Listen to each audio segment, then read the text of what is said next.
So hello everyone, welcome to my channel. तो कैसे हो सभी लोग? तो आई होप सब लोग बढ़िया होंगे, घर बैठे मस्त में आप लोग अपने प्रिपरेशन कर रहे होंगे। तो जैसे कि आप सभी लोगों ने पहले चैप्टर को कवरअप कर चुके होंगे या पहली यूनिट को कवरअप कर चुके होंगे, और आई होप आप लोग को बहुत मजा आया होगा। जो कोई मुझे नहीं जानता, मेरा नाम जकी है, मैं एक फिजिक्स का एजुकेटर हूँ और साथ ही साथ फिजिकल एजुकेशन भी आपको पढ़ाता हूँ। तो अगर आप मेरे साथ डेडिकेटली फिजिक्स पढ़ना चाहते हैं तो मेरे फिजिक्स वाले चैनल को सब्सक्राइब कर लेना, वहां पे आप लोग फिजिक्स का कंटेंट अवेल कर पाओगे। साथ ही साथ इस चैनल में हम लोग पढ़ने वाले फिजिकल एजुकेशन और लेकर आया हूँ नया चैप्टर ओलंपिज्म। इसको डिटेल में कवरअप करेंगे क्लास 11 के पॉइंट ऑफ व्यू से और एकदम नए सिलेबस 2023-2024 के पॉइंट ऑफ व्यू से। बहुत मजेदार वीडियो रहने वाला है, सभी चीजों को अच्छे से कवरअप करेंगे, आपको एक एक चीज अच्छे से समझ में आ जाएगी, टेंशन नहीं लो। और साथ में यार वीडियो को लाइक करें, शेयर करें, सब्सक्राइब करें यार, अपना सपोर्ट भी दिखा। और दोस्तों यार एक और चीज मैं आपको बताना चाहता हूँ, वो ये है कि भाई ये पूरा का पूरा वीडियो देखने के बाद आप लोग को बस एक बार बुक को अच्छे से रीड कर लेना। अब आप कहोगे भैया कौन सी बुक रीड करें, मार्केट में तो 50 बुक है। मैं आपको बताना चाहता हूँ मार्केट में आप लोग को ढेर सारी बुक्स मिल जाएगी, लेकिन सिलेबस के अकॉर्डिंग सिर्फ एक ही बुक अच्छे से चल रही है, उसका नाम है ओसवाल गुरुकुल की फिजिकल एजुकेशन की टेक्स्ट बुक क्लास 11 के लिए। तो इसमें सभी की सभी चीजें डिटेल में आप लोग को कवरअप करके दी गई है। ये एक बुक के अंदर आप लोग को यार पूरा का पूरा थ्योरी कंटेंट अवेलेबल हो जाएगा, साथ में जो क्लास 11 का फिजिकल एजुकेशन का प्रैक्टिकल वाला कंटेंट है वो भी इस बुक के अंदर अवेलेबल है। एक ही बुक के अंदर सारा कंटेंट अवेलेबल हो रहा है, पूरा का पूरा डिटेल में सभी चीजें गिवन है। बहुत तगड़ी बुक है, अमेजॉन से जाके जल्द से जल्द इसको परचेज करें तो अपनी प्रिपरेशन को और ज्यादा बेटर बनाए। लिंक डिस्क्रिप्शन में गिवन है। तो फिजिकल एजुकेशन की इस बेस्ट बुक को जल्द से जल्द आप लोग परचेज करें। तो चलिए स्टार्ट करते हैं हमारे आज के इस वीडियो को। तो चलिए स्टार्ट करते हैं हमारे चैप्टर नंबर 2 को, जिसका नाम है ओलंपिज्म, और ये रहने वाला है फिजिकल एजुकेशन क्लास 11 के पॉइंट ऑफ व्यू से 2023-2024 के पॉइंट ऑफ व्यू से देखने वाले हैं। तो वीडियो में आगे बढ़ने से पहले आप लोग मुझे फॉलो अप जरूर कर लें इंस्टा में, साथ ही साथ टेलीग्राम के चैनल और ग्रुप दोनों को ज्वाइन मार लेना। साथ ही साथ अनअकैडमी में आप ज्वाइन कर सकते हो, जहां पे मैं फिजिक्स और फिजिकल एजुकेशन दोनों आप लोग को कवरअप करवाता हूं क्लास 11th एंड 12th के लिए। तो अगर आप अनअकैडमी को ज्वाइन करना चाहते हो तो अभी फ्लैट 20% ऑफ चल रहा है सीबीएसई के सभी सब्सक्रिप्शन में। तो आप लोग मेरा कोड यूज करें ZKIZaki, जिसके थ्रू आप लोग को अवेल हो पाएगा फ्लैट 20% ऑफ अनअकैडमी के किसी भी सब्सक्रिप्शन में। लिंक मैंने डिस्क्रिप्शन में दे दिया हूं क्लास 11th एंड 12th का, जाके आप लोग अगर चाहो इंटरेस्टेड हो तो ज्वाइन कर सकते हो और इंडिया के टॉप एजुकेटर के साथ अपनी घर बैठे प्रिपरेशन कर सकते हो। इसी के साथ साथ मेरे फिजिक्स वाले चैनल को भी ज्वाइन कर लेना। क्लास 11th एंड 12th के लिए मैं आप लोग के लिए एकदम तगड़ा वाला धासु कंटेंट फिजिक्स का यहाँ पे अवेल कराने वाला हूँ बहुत जल्द। और साथ में अगर आपको इस चैप्टर के नोट्स चाहिए तो डाउनलोड कर लेना वेबसाइट से। तो क्या पढ़ने वाले, तो ये सभी टॉपिक पढ़ने वाले। ये टॉपिक क्या भैया सिलेबस के अकॉर्डिंग है, 2000% सिलेबस के अकॉर्डिंग है। क्या भैया इससे बाहर कुछ आएगा? बिल्कुल नहीं आएगा। क्या भैया ये वीडियो सफिशिएंट है? अरे 1000 नहीं 5000% सफिशिएंट है भैया। छोटा सा वीडियो है, कैसे सफिशिएंट? अरे भाई जितना चीज पढ़ना है उतना ही पढ़ा रहा हूं, बेफिजूल का टाइम बर्बाद नहीं करूंगा। तो एग्जाम पॉइंट ऑफ व्यू से तुम्हारे लिए बहुत ज्यादा इंपॉर्टेंट है, एकदम डिटेल वीडियो है, इसको रखेंगे हम लोग। तो चलिए भाई, सबसे पहला टॉपिक है जिसका नाम है एंशिएंट और मॉडर्न ओलंपिक। तो ओलंपिक क्या होता है? तो ओलंपिक दो हिस्सों में आप लोग को देखने को मिले थे, एक तो एंशिएंट टाइम पे ओलंपिक देखने को मिले थे और एक मॉडर्न टाइम पे। अब ये एंशिएंट और मॉडर्न के बीच में कितना डिफरेंसेस है आइए जानते हैं। तो सबसे पहले समझते हैं एंशिएंट ओलंपिक को। तो आखिर ये एंशिएंट ओलंपिक क्या होता है? तो एंशिएंट ओलंपिक एक्चुअल में 776 BC में स्टार्ट हुआ था और उसको स्टार्ट किया गया था हरकुलिस के थ्रू, अपने पापा ज़्यूस के ऑनर में। अब ये ओलंपिक में होता क्या था? तो ओलंपिक एक किस्म का गेम्स एंड स्पोर्ट्स कंपटीशन था जो उस टाइम पे यार आप लोग को देखने को मिलता था ग्रीस में। यहाँ पे ढेर सारे डिफरेंट टाइप के स्पोर्ट्स इवेंट ऑर्गेनाइज कराए जाते थे, जैसे जेवलिन थ्रो हो गया, रेसलिंग हो गई, रेसिंग हो गई, बॉक्सिंग हो गया। इसी के साथ साथ यहाँ पे विनर को क्राउन दिया जाता था ऑलिव का, और ये हर 4 साल में ओलंपिया नाम का एक शहर था ग्रीस के अंदर, वहां पे आप लोग को देखने को मिलता था। इसी के साथ साथ मैं आपको बताना चाहता हूँ ओलंपिक गेम्स को रोमन ने बैन कर दिए थे, लेकिन रोमन ने इन गेम्स को बैन तो कर दिए, लेकिन वहां के रहने वाले लोगों के दिल से ये गेम्स कभी भी नहीं मिट सके थे। अब यार रूल्स कैसे रहते थे मैं आपको बताना चाहता हूँ। जो भी पार्टिसिपेट कर रहा है वो ग्रीस का ही रहना चाहिए, फिजिकली फिट रहना चाहिए, स्लेव और क्रिमिनल्स को यहाँ पे अलाउ नहीं किया जाता था पार्टिसिपेशन के लिए। साथ में जो कॉम्पिटिटर है अगर वो पार्टिसिपेट कर रहा तो 1 महीने पहले से उसको स्टे करना पड़ता था वहां पे। इसके अलावा वुमेन्स का पार्टिसिपेशन अलाउ नहीं था। एमेच्योर स्पोर्ट्स पर्सन मतलब नए नवेले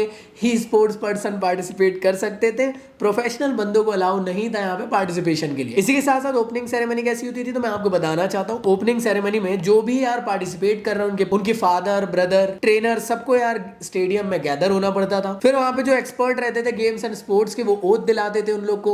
इसके बाद फिर जो एक पिग रहता था उसका सैक्रिफाइस किया जाता था ज़्यूस के नाम पे। और जब स्टेडियम पे सभी के सभी स्पोर्ट्स पर्सन गैदर होते थे उस टाइम पे अगर किसी भी स्पेक्टेटर को लगा कि भाई ये इस बंदे को नहीं खिलाना चाहिए, अगर ऑब्जेक्शन उठ गया तो सच में उसको नहीं खिलाया जाता था, भले उसने इतनी मेहनत करके आया। ये तो वही बात हुई कि यार भाई मतलब मान लो आपकी क्रश का कोई बॉयफ्रेंड बन गया और वो गलती से ओलंपिक के स्टेडियम के अंदर खड़ा हुआ है, आपने बोल दिया इसको मत खिलाओ, खत्म, bye bye, tata, goodbye, गया तो बदला ले लिया गया, इंतकाम। तो चलिए भाई, इसी के साथ साथ यहाँ पे ये स्पेसिफिक स्पोर्ट्स लगभग 5 दिन के हुआ करते थे उस टाइम पे। इसी के अलावा अवार्ड क्या दिया जाता था, अवार्ड ना उस टाइम पे इतना ज्यादा कोई बहुत ज्यादा इंपॉर्टेंस नहीं था, इसलिए आप देख रहे होंगे कि यहाँ पे सिर्फ एक ऑलिव की क्राउन इस तरीके से नवाजा जाता था जो भी विनर रहता था उनको, और साथ ही साथ एनिमल्स हो गए या फिर ग्रेन्स हो गए, विनर्स को दिया जाता था। तो ये तो हो गया एंशिएंट ओलंपिक के बारे में। अगली बात करते हैं मॉडर्न ओलंपिक के बारे में। तो मैं आपको बताना चाहता हूँ, ओलंपिक गेम्स बंद हो चुके थे, फिर वापस से कोई एक ऐसा बंदा वापस से आएगा और सोचेगा कि यार दुनिया में ना इतनी ज्यादा लड़ाइयां चल रही है, लोग एक दूसरे से लड़ रहे हैं, कंट्रीज एक दूसरे से लड़ रही है,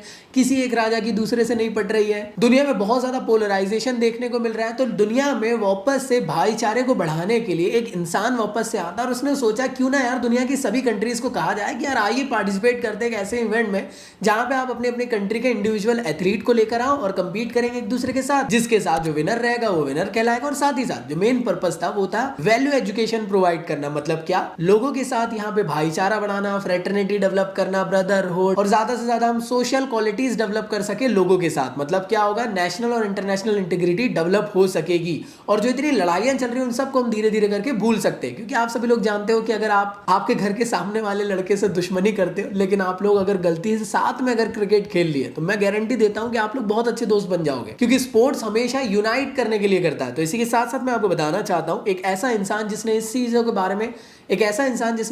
के बारे में सोचा, उसका नाम था बैरन डी कॉर्बिटन, जिनको कहा जाता है फादर ऑफ। और 1893 में इन्होंने एक मीटिंग बुलाए थे जिसमें कि दुनिया की ढेर सारी कंट्रीज को एक साथ बुलाया गया था और मीटिंग करी गई थी और बोला गया था कि यार देखो यार बहुत लड़ाई शड़ाई चल रही है, अब एक काम करते हैं यार, थोड़ा लड़ाई शड़ाई को भूलते हैं, आइए सब लोग एक साथ गेम खेलते हैं।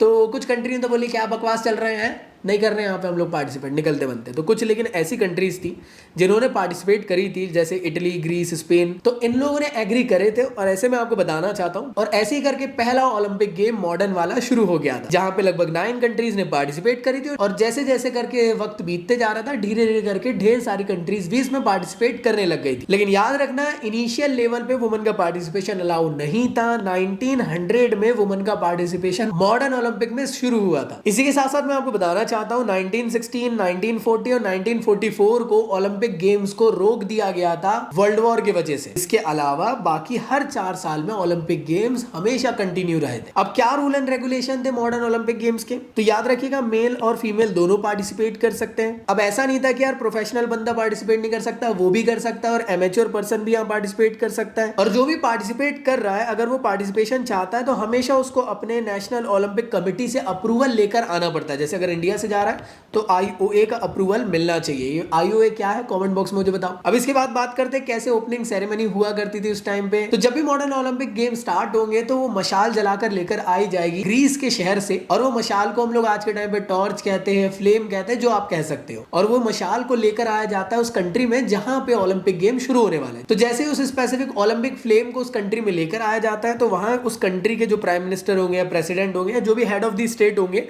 वो डिक्लेयर करेंगे कि गेम्स को अब शुरू किया जाए। और जब गेम्स शुरू होंगे तो उससे पहले एक मार्च पास्ट देखने को मिलती है, जहां पे जितने भी स्पोर्ट्स पार्टिसिपेंट अगर पार्टिसिपेट कर रहे हैं वो सभी के सभी उस मार्च पास्ट में पार्टिसिपेट करते हैं। और इसके बाद फिर ओलंपिक की ओथ दिलाई जाती है। इसके अलावा जब ओपनिंग सेरेमनी हो रही है तो यार भाई नाच गाना तो होगा ना भाई, थोड़ा जश्न वश्न, तो इसलिए रिक्रिएशन और कल्चरल प्रोग्राम देखने को मिलते हैं। और इसके बाद आप लोग देखते हो गेम्स चालू हो जाते हैं। अब यार क्लोजिंग सेरेमनी कैसी होती है, तो क्लोजिंग सेरेमनी में होता ही है कि जितने भी स्पोर्ट्स पर्सन है वो वापस से असेंबल करते हैं ग्राउंड में, और फिर जो सिटी के हेड वगैरह होते हैं या फिर जो कंट्री के जो हेड वगैरह है वो आकर बड़े से अच्छे से कहते हैं कि यार बहुत ही मजा आया गेम वेम खेलने में। और जो कमेटी जैसे ओलंपिक कमेटी वगैरह, उनको आदर सम्मान किया जाता है कि यार मजा आ गया, आप लोगों ने जो प्रोग्राम मतलब कराए हैं एकदम रंगारंग प्रोग्राम था। इसी के साथ साथ फिर डिक्लेयर कर दिया जाता है कि गेम्स अब बंद हो चुके हैं, खत्म हो चुके हैं, और जो फ्लैग है उसको वापस से नीचे उतार दिया जाता है और उस कंट्री को वो फ्लैग दे दिया जाता है जहां पे अगले ओलंपिक गेम होने वाले। इसके बाद जो फ्लेम जलाई गई थी उसको बुझा दी जाती है। याद रखना, वो जो फ्लेम को लेकर आया गया था, जब तक के गेम चलते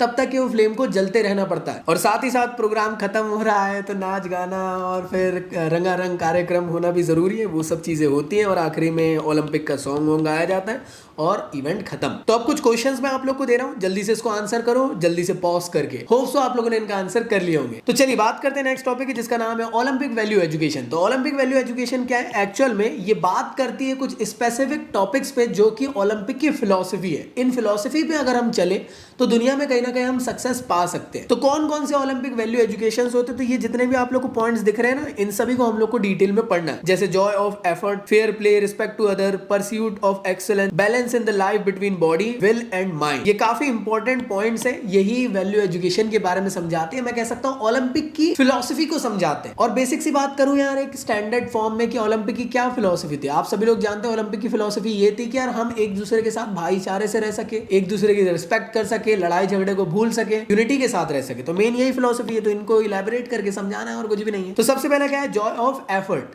तो यूनेस्को के चार्टर के हिसाब से ऐसा कहा जाता है कि हर इंसान के पास ये फंडामेंटल राइट है। जैसे आज के टाइम पे सांस लेना फंडामेंटल राइट है, right to education fundamental right है। तो ऐसे यार आप लोग के पास फंडामेंटल राइट होता है कि आप लोग फिजिकल एजुकेशन और स्पोर्ट्स में पार्टिसिपेट कर सकते हो। कोई भी आपको रोक नहीं सकता इसमें पार्टिसिपेट करने से। इसका मतलब क्या है कि दुनिया में जितने भी लोग हैं उन सबको स्पोर्ट्स की तरफ जरूर जाना चाहिए, खेल कूद करना चाहिए। क्योंकि जब हम खेल कूद करते हैं, स्पोर्ट्स में पार्टिसिपेट करते हैं, तो हम लोग कहीं ना कहीं बहुत ज्यादा एंजॉय करते हैं इन इवेंट से और अपने आप को रिफ्रेश कर पाते हैं। हर एक ऑर्गेनाइजेशन में आप देखते होंगे कि कल्चरल या फिर स्पोर्ट्स एक्टिविटी होती है, चाहे आप कॉलेज में जाओ या आप स्कूल में जाओ। स्कूल में आप देखते होंगे स्पोर्ट्स डे होते ही हर साल। क्यों होते हैं?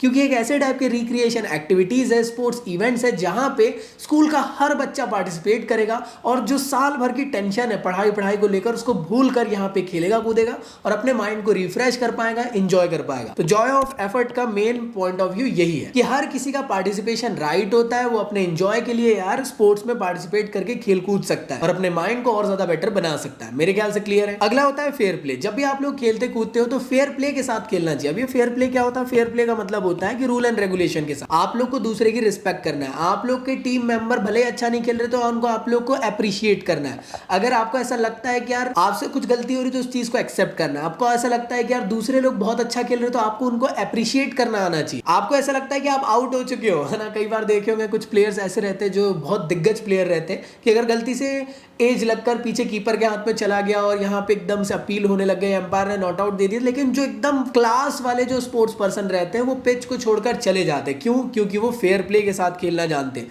तो आपने सचिन तेंदुलकर की पारी को देखे होंगे, हाशिम अमला को देखे होंगे, महेंद्र सिंह धोनी को देखे होंगे। हमेशा ये लोग फेयर प्ले वाली क्वालिटी को ही दर्शाते हैं। इसी की वजह से तो आज के टाइम पे एकदम एपेक्स लेवल के स्पोर्ट्स पर्सन जाने जाते हैं। तो जो भी स्पोर्ट्स पर्सन आप लोग का फेवरेट होगा, जो बेस्ट से बेस्ट परफॉर्मेंस दिखा रहा है, वो फेयर प्ले की भावना अपने अंदर जरूर रखता है। और फेयर प्ले तभी आता है जब आप लोग धीरे धीरे करके यार स्पोर्ट्स में पार्टिसिपेट करोगे। जैसे जैसे वक्त बीतते जाएगा फेयर प्ले की क्वालिटी बढ़ती जाती है। और याद रखना फेयर प्ले ही किसी भी इंडिविजुअल एथलीट के एटीट्यूड को रिफ्लेक्ट करता है। अगला होता है कि दूसरों की रिस्पेक्ट करना। बेसिक सी बात है यार, ओलंपिक का चार्टर भी यही कहता है कि हम लोग यहाँ पे पीसफुली एक गेम खेल सके। यहाँ पे हम लोग जो भी पार्टिसिपेट कर रहे हैं, अलग अलग रंग रूप के आ रहे हैं, अलग अलग रिलीजियस, अलग अलग कास्ट के लोग आ रहे हैं, लेकिन एक दूसरे के साथ आकर खेल रहे हैं।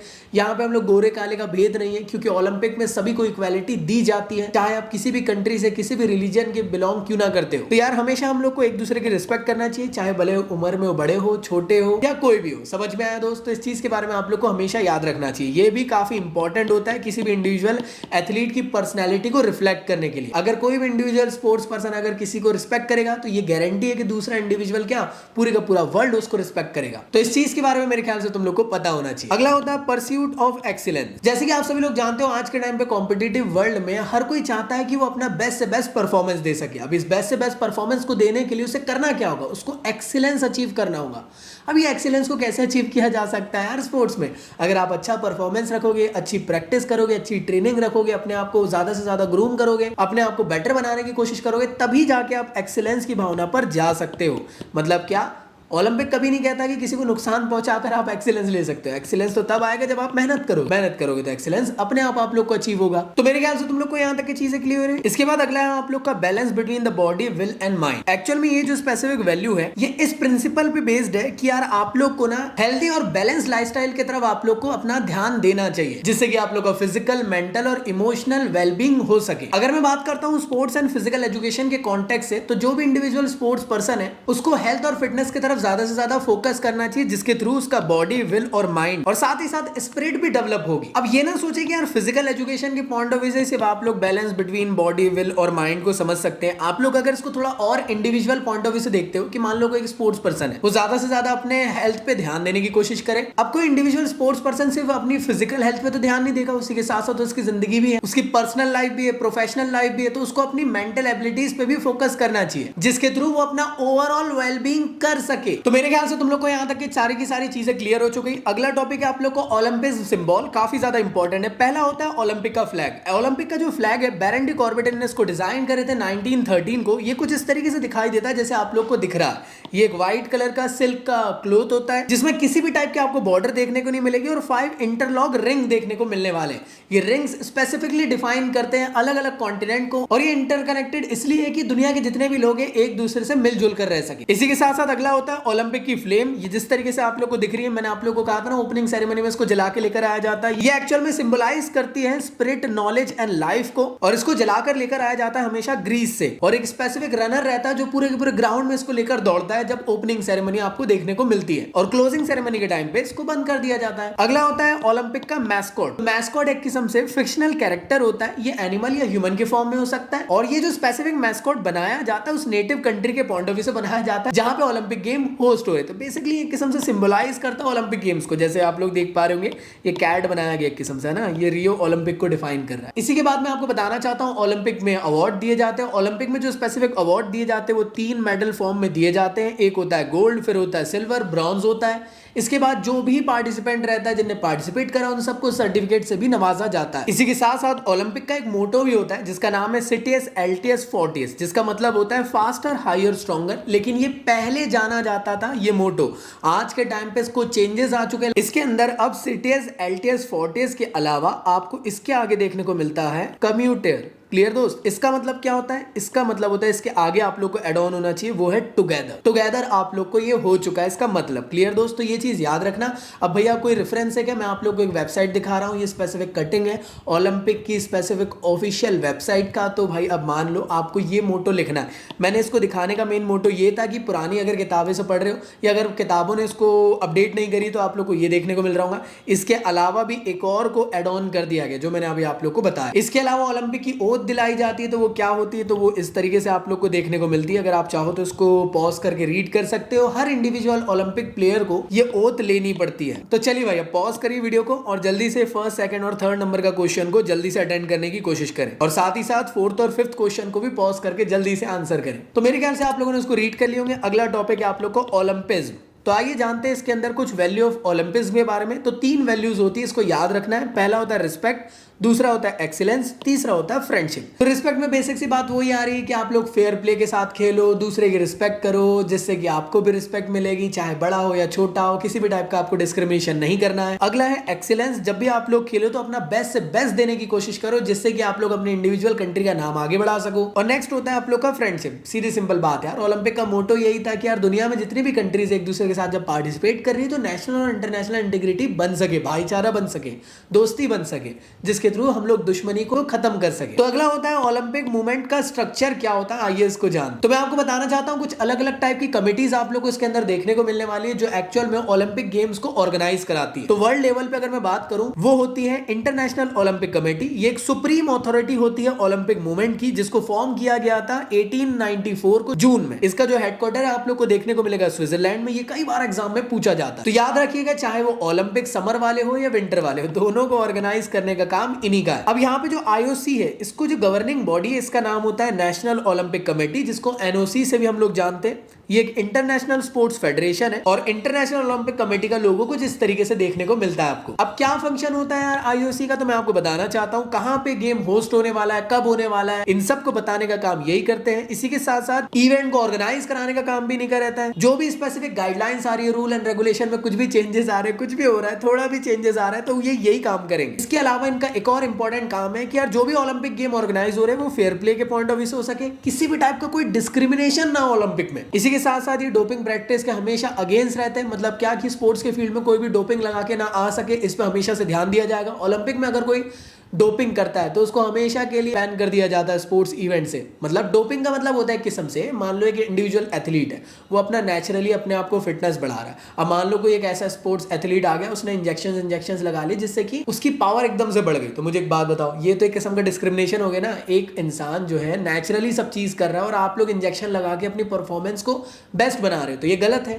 तो ये ओलंपिक की फील्ड में भी डोपिंग हमेशा से बैन रही है। इसी के साथ साथ आईओसी का एक और काफी इंपॉर्टेंट फंक्शन है, वो ये है कि यूथ को ज्यादा से ज्यादा हम लोग इनकरेज कर सके कि वो लोग स्पोर्ट्स की तरफ पार्टिसिपेट कर सके। जैसे आपने देखे सबसे सुप्रीम बॉडी कौन सी थी, वो थी आईओसी। अब आईओसी ने क्या करी है, हर कंट्री में ना अपनी इंडिविजुअल कमिटी बैठा कर रखी है कंट्री लेवल पे। तो हमारी कंट्री लेवल पे इंटरनेशनल ओलंपिक एसोसिएशन बैठा हुआ है, जो कि एक एक्चुअल में रिकॉग्नाइज कमेटी है आईओसी की तरफ से। इसको फॉर्म किया गया था 1927 में टाटा के थ्रू, और ये इसके फर्स्ट प्रेसिडेंट भी जाने जाते हैं। और उस टाइम के सेक्रेटरी का नाम अगर आप चाहो तो याद रख सकते हो, असिस्टेंट सेक्रेटरी का नाम चाहो तो याद रख सकते हो, बट याद रखना मेन प्रेसिडेंट का नाम याद होना चाहिए। और इसका हेडक्वार्टर कहाँ है, तो न्यू दिल्ली में। इसका लोगो कैसा होता है, तो ये कुछ इस तरीके से दिखाई देता है। अब इंडिया से अगर कोई पार्टिसिपेट करके ओलंपिक में जाना चाहता है तो इनके अप्रूवल के बिना नहीं जा सकता। क्लियर दोस्तों? तो याद रखना आईओए आप लोग को हमेशा देखने को मिलेगा, ये एक सुप्रीम बॉडी हमारे कंट्री लेवल पे, ठीक है ना जी। तो इनने भी क्या करे, स्टेट ओलंपिक एसोसिएशन वाली, मतलब कि मध्य प्रदेश से अगर कोई जाना चाहता है तो स्टेट ओलंपिक कमेटी के पास जाएगा वो,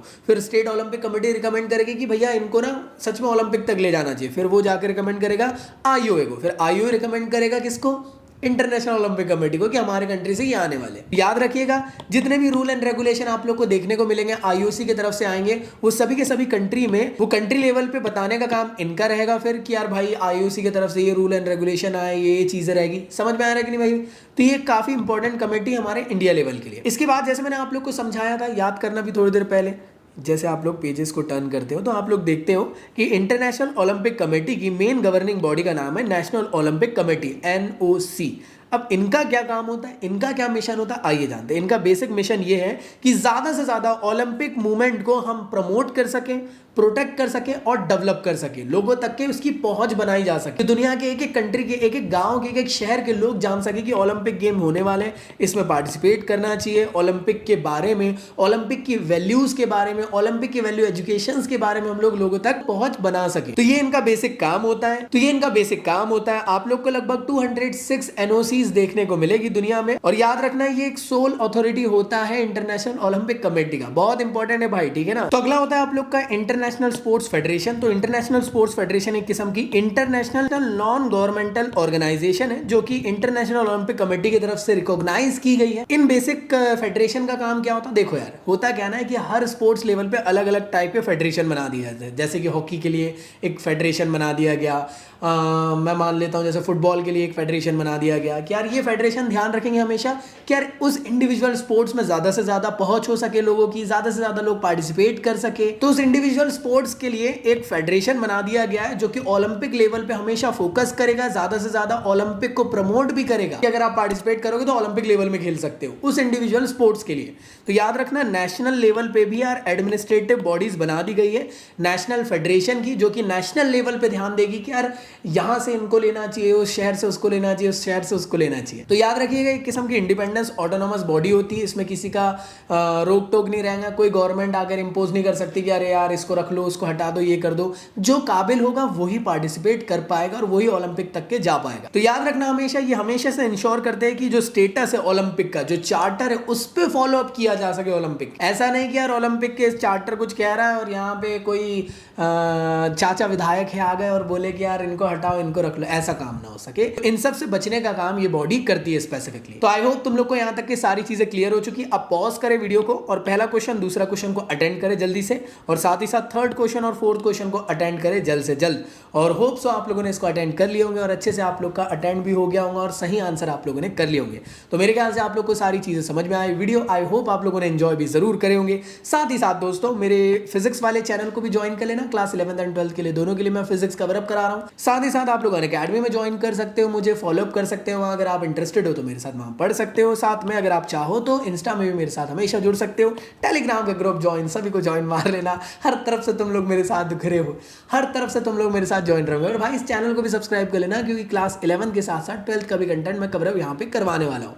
तो आई होप आप लोगों ने काफी ज्यादा एंजॉय करे होंगे और मजा आया होगा आप लोग को आज के इस वीडियो में। वीडियो अच्छा लगा तो कमेंट बॉक्स में जरूर बताना, साथ ही साथ चैनल को सब्सक्राइब करना, क्योंकि ऐसा प्यारा कंटेंट मैं आप लोगों के लिए और लाते रहूंगा। और ये सीरीज कैसी लग रही है मुझे कमेंट बॉक्स में बताएं, और अगर इसके नोट चाहिए तो सभी की इंपॉर्टेंट लिंक्स डिस्क्रिप्शन में दे, ठीक है ना भाई। नोट्स कैसे डाउनलोड करना है, टेलीग्राम में कैसे करना है, क्या नहीं क्या, सब कुछ जाके ज्वाइन मारे। और साथ ही साथ एक इंपॉर्टेंट बुक के बारे में बताया हूँ, एक टेक्स्ट बुक आप लोग को लगेगी, वो बुक ले लेना, बहुत तगड़ी और धमाकेदार बुक है, वो आपके एग्जाम के लिए बहुत ज्यादा बेनिफिशियल रहेगी। और मार्केट में सबसे बेस्ट और अप टू डेट बुक वही आप लोग के लिए, लिंक डिस्क्रिप्शन में गिवन है, Amazon से जाके उसको भी आप परचेज कर पाओगे। तो चलिए एंड करते हैं आज इस वीडियो को, मिलता हूँ नेक्स्ट वीडियो में, जब तक के लिए।